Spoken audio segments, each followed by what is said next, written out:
In 2016, Brooklyn Band embarked on a timely journey to perform in all 50 states while inviting people to sign their message of unity. Today on SA News, we have Nathaniel and Jillian. Welcome to SA News. Thank you so much for having us.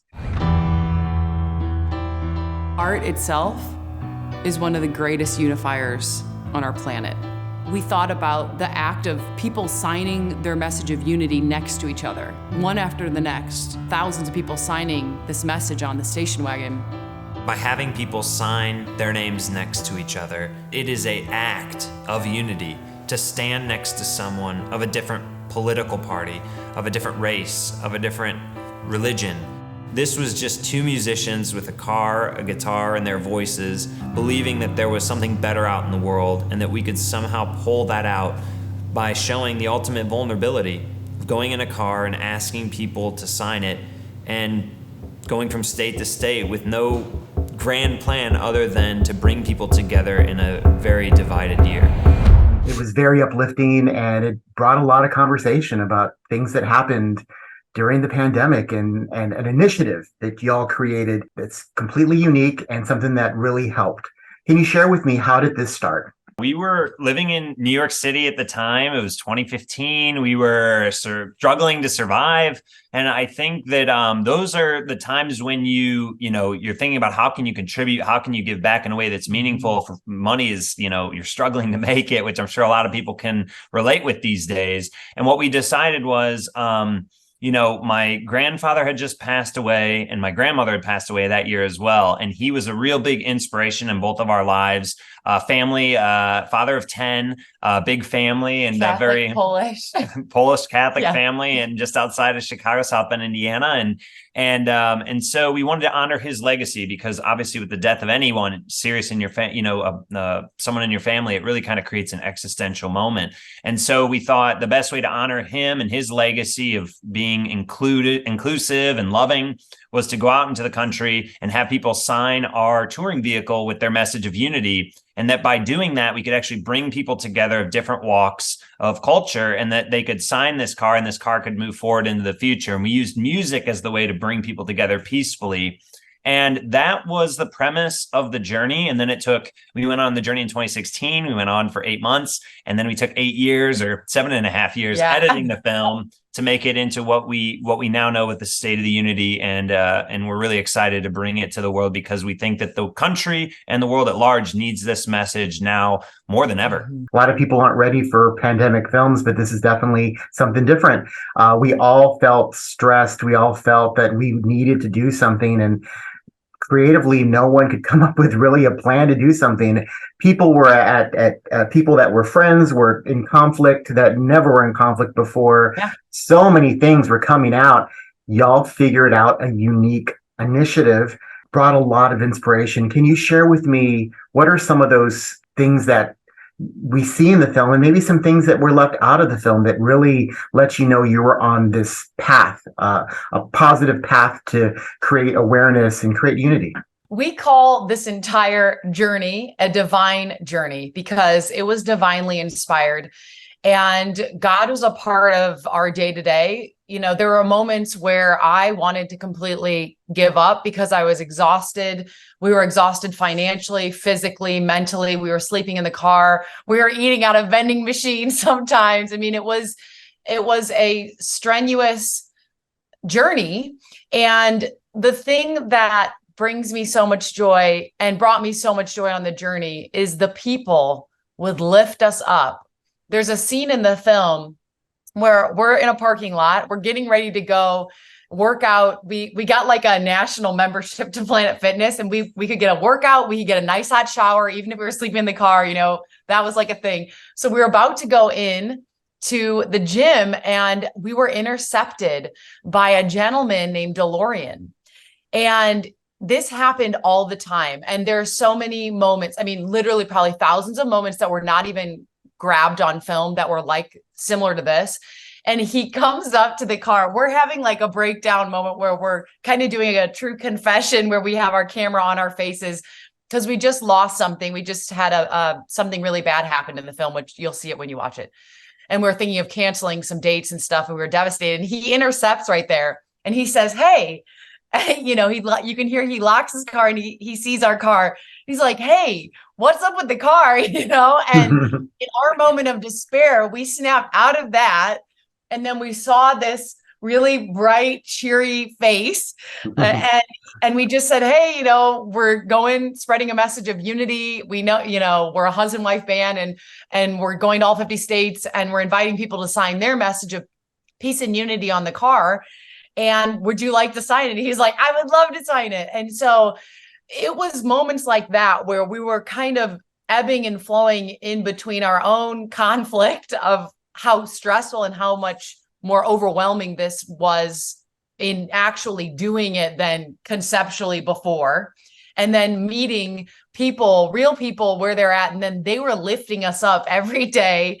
And I just think it was so cool because it reminded me of how vast and how beautiful America is.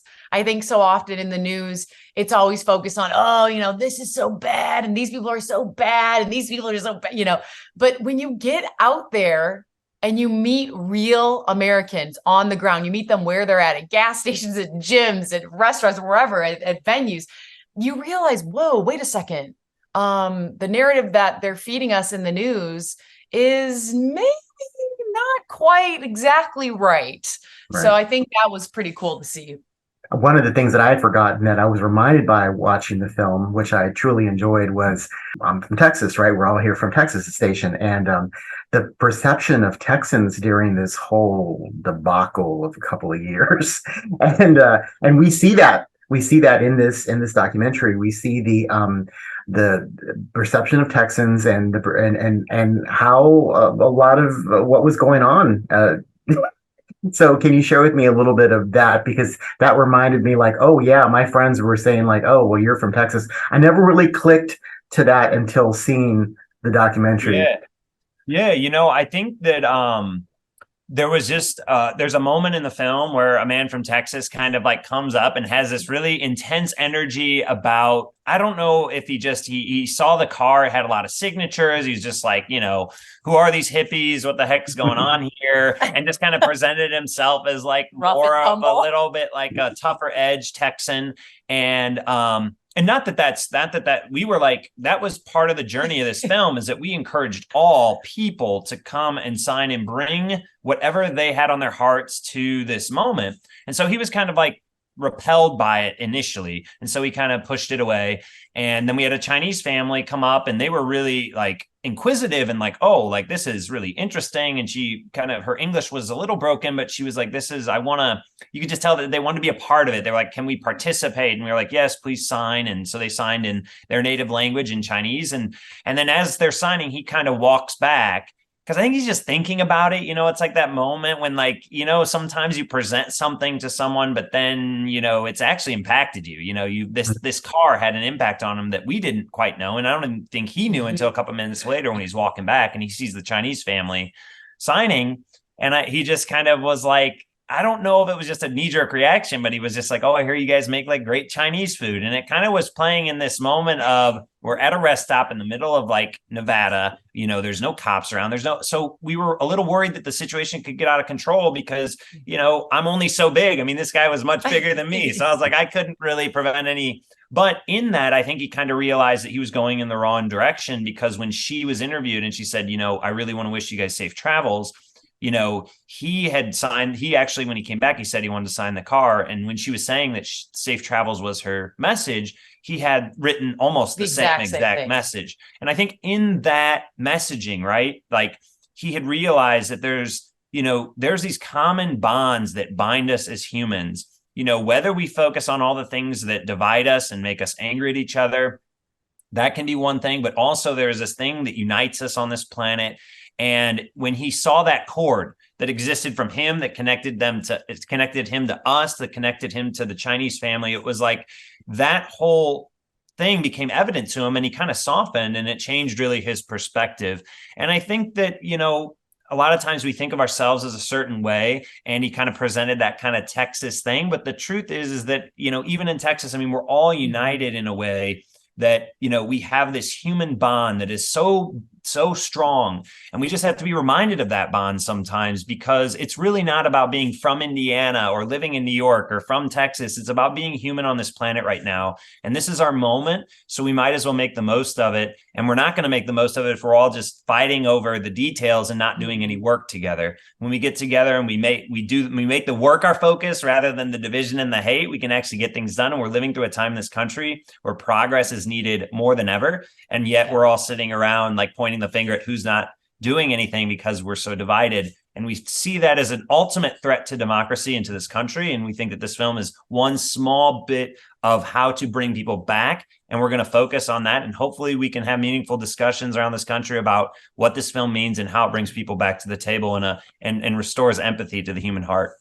And there are some small caveats that happen within the infrastructure of this film. One of them being that I don't think any other vehicle of that mileage would have made it. And the second thing is the fact that I don't think there's any other vehicle that you could have both of y'all actually performed on top of. I don't think people realize that is impossible. You would cave in most vehicles. So what was that? And how was, because I don't think y'all talk about like, we were worried up there that we would cave in, because that's a real thing. Yeah.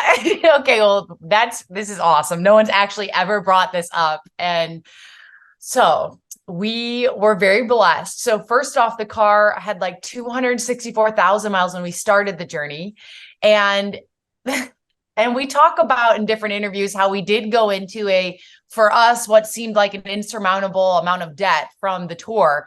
And it's because we didn't show this because we only had 88 minutes, but the car did break down a lot. And it costs like at least on minimum, like $1,200 every time it broke down or up to $3,000. So by the time we ended the tour, including renting out the Morris to do the big grand finale, which was thousands of dollars in marketing that, I think we had like $42,000 in debt. So that was not good. But the reason why I'm bringing this up is because it ties into the car and how the car kept going and how we were just like, all right, look, we don't have money. We have a credit card. We're just going to swipe to make sure that we can make it to the next place no matter what, because we feel like we have, like, God has laid it on our hearts. This is our destiny. We have to do this no matter what, even though it pains me every time we swipe it. But as far as the structure of the car went, we kind of along the way were rebuilding the car. So every time we'd fix something, we're like, oh, great. We don't have to fix that, that part of the engine. We already repaired that. So that shouldn't break again. And then standing on top of the car, the reason why we are even comfortable at doing that is because that particular 2002 model, they built it like a cage. So they fused together, like, I think like 3 of the strongest metals, and like below it, it was like cage craft. So we were able to know that we could stand on top of the car and perform and not fall through the roof. Yeah. And one thing I wanted to mention too is that also it's because it is a hatchback and it's kind of got a lower profile. When we got up on the car, it wasn't like we had to like have a ladder to get us on. We could actually ascend it through, our knee. you could actually, we could put knee one on and you could kind of get up on top of it. And the other thing that I want to say too is that if you watch at the end of the film, when the car drives away into that winter sunset in Indiana, you can actually see the 2 feet prints where we actually, the indentations of where we had been standing on the car, because after so many performances on the top of the car, we knew exactly where to stand, where it was most stable. And we also learned as well, little thing inside, we could not sway or move while we were performing, because up there, a little sway, all of a sudden the shocks get involved. And so we were like, okay, we can only perform by like literally just, that was it. So that's exactly what I was thinking the whole time. And I didn't realize that y'all performed so many times on top of it. My assumption was you only did it once, so that makes it 10 times worse. Can you share with me how many different countries you were that were affected by this initiative? And also, what's for both of y'all, what's the one thing that was written on the vehicle that affected you the most? It's I'll answer those in reverse order. I feel like the second question is what I just am drawn to right away. I'll answer the first one. Immediately for me, it was unity is community, and community is unity. That was one of the things that I saw on the car that really kind of changed our perspective. And I think that one of the fun things about the film is that when the film starts, we kind of had this like idea and we're like, oh, we're going to go search for like unity. And we're just kind of very effervescent in our approach. We're like, we're musicians, we're making this film. It kind of has like a very airy feeling. Mm-hmm. But as the messages became revealed throughout the journey, I feel like the profound understanding of what was happening in our hearts and our souls, but also what we were learning about the country was so much deeper than that. And Dr. David Hooker had such a great quote in saying that, you know, it's not a shared narrative of a future. It's a narrative of a shared future. It's about holding space for people in their differences and not looking at them as enemies, but yet you can disagree on serious issues, which is what we do in this country, but it can't be something that holds us back. And so I just remembered looking at that quote, community is unity, and really feeling like, oh, it's community or unity is not oneness. It's not us being one in all of our visions. It's actually us continuing to hold space for each other. And we do that in our communities. We do that by taking care of taking care of people in the mirror, taking care of ourselves, then people at our kitchen table, then people in our homes, then people on our street, then people in our city, then people in our state. But it always starts in the mirror or in your community. And so when we started focusing on that, I really feel like our vision of what this film meant and what we wanted to convey to the viewer was so much deeper than what we had initially set out to do. And so that's why the film took so long to make. But that was one of the things that I was impacted by, and I'll let Jillian answer that first part of the question as well. That's so great, because I initially went to the first part. So we had people from the Dominican Republic, from Venezuela, from Mexico, from Paris, from the UK and Africa, and all across the world signing this, because we were going to places where there were a lot of people traveling to see these places in America as well. So like we would end up in California on Venice Beach, and it was just like the whole world there. Or like when we were in New York City, when we kicked it off, and then we also went back there. You're just driving there in New York, and it's people from all over the world who are like engaging with the car and signing and saying, hey, I'm signing from the Dominican Republic, or I'm signing from, wherever in the world. There was just, honestly, I'd have to go back, but there was lots of moments where it was very global, and then people would see it, engage, and be like, oh, we could use this in Italy right now. Or, I would love for you to come to the UK. We're really divided right now, and this would be a really powerful thing for our country. So it was really crazy and cool to hear people from different countries being like, oh my goodness, this is so innovative. You guys are visionaries. This is very interesting. This is impactful. And then getting to share kind of the behind the scenes with them of how this idea came about from his, from God and his grandfather's passing. And also my favorite message, this is just like kind of a kitschy one, but I just love it. Mm-hmm. In the film, you see someone open up the gas cap. And it says, happiness is an inside job. I love that. It's fun, but it's true. And it all, like, unity and peace and love starts inside of our hearts. We have to forgive ourselves. We have to get good with God. And then we have to take that love out to our family, our kitchen table, to our front door, our neighborhood, our community, our state, our country, and our world. And I also think one of the things too that we had a meaningful discussion around the car was, this idea of painting people in broad strokes of just generalisms and stereotypes. But what we learned around the car was we were having such meaningful conversations about, just, it's not white and black. It's like you have I'm Polish American, German, Jillian is Italian American, German. And so we had all these amazing conversations about when people would come up, it wouldn't just be like, oh, it's like, where are you from? Like, what's your history? What's the actual, actually, what are you made of? Like who, and so that's the thing that I think was really fun too, is that there's so much nuance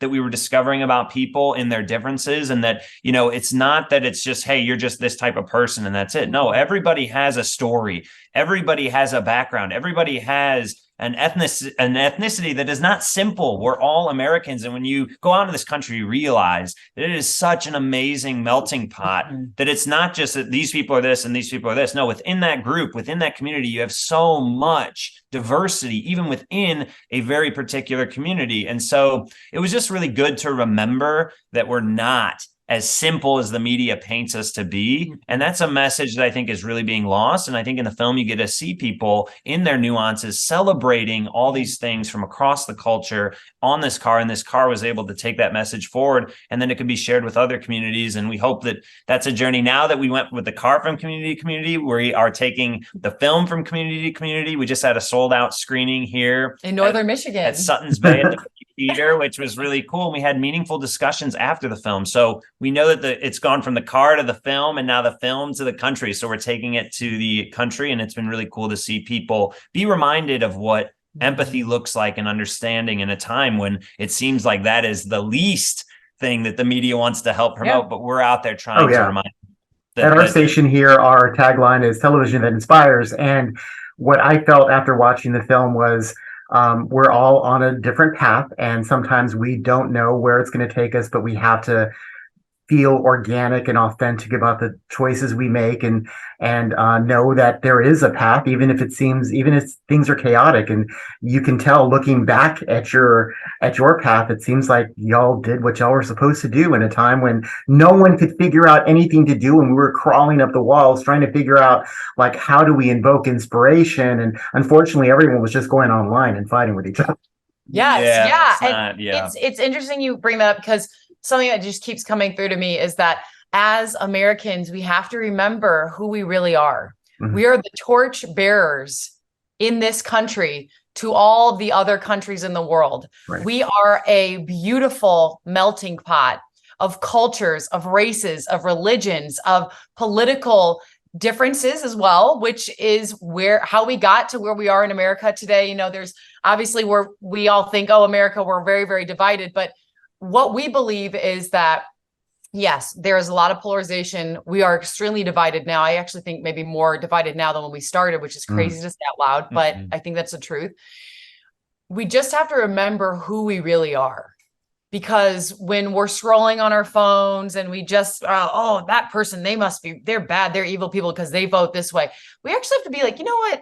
If I haven't met that person, I haven't talked to them in person, I would like to give them a shot in real life before I make a judgment call like that, and hold a little bit more space and empathy and be like, I wonder why that person said that. Or I wonder how maybe they got hurt as a child. I wonder what brokenness or burden they carried to come to this spot in their life to say this or to act like this, So it's kind of coming from a side of empathy and great compassion, which we're losing in our selfishness. So we just have to remember that we are beautiful. We are the torchbearers, because we are the only place in the world that has a melting pot of all of these different races and visions. And we've been able to successfully live peacefully alongside our brothers and sisters up until this point. And obviously it's getting ugly out there, but the majority of the people are peaceful. And we have to remember that. It's always the most kind of deranged voices that are lifted because it's sensationalism. We say, if it bleeds, it leads, in the news, the phrase. And so we see the kind of the most outspoken voices on both sides and be like, oh, that's so bad. Like, how could people do that?